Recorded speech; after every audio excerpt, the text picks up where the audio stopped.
The Natural History of Selborne, in a series of letters addressed to Thomas Pennant, Esquire, and the Honourable Daines Barrington. Advertisement. The author of the following letters takes the liberty, with all proper deference, of laying before the public his idea of parochial history, which, he thinks, ought to consist of natural productions and occurrences as well as antiquities. He is also of opinion that if stationary men would pay some attention to the districts on which they reside, and would publish their thoughts respecting the objects that surround them, from such materials might be drawn the most complete county histories, which are still wanting in several parts of this kingdom, and in particular in the county of Southampton. And here he seizes the first opportunity, though a late one, of returning his most grateful acknowledgments to the Reverend the President, and the Reverend and worthy the Fellows of Magdalen College in the University of Oxford, for their liberal behaviour in permitting their archives to be searched by a member of their own society, so far as the evidences therein contained might respect the parish and priory of Selborne.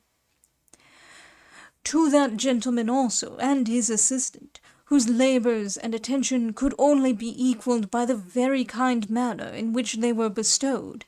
many and great obligations are also due. Of the authenticity of the documents above mentioned there can be no doubt, since they consist of the identical deeds and records that were removed to the college from the priory at the time of its dissolution, and, being carefully copied on the spot, may be depended on as genuine, and, never having been made public before, may gratify the curiosity of the antiquary, as well as establish the credit of the history.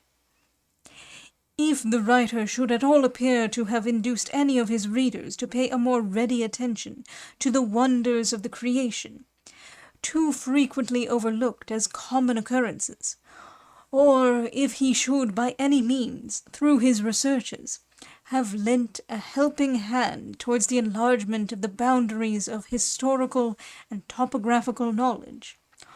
or if he should have thrown some small light upon ancient customs and manners, and especially on those that were monastic, his purpose will be fully answered. But if he should not have been successful in any of these his intentions, yet there remains this consolation behind, that these his pursuits, by keeping the body and mind employed, have, under Providence, contributed to much health and cheerfulness of spirits, even to old age,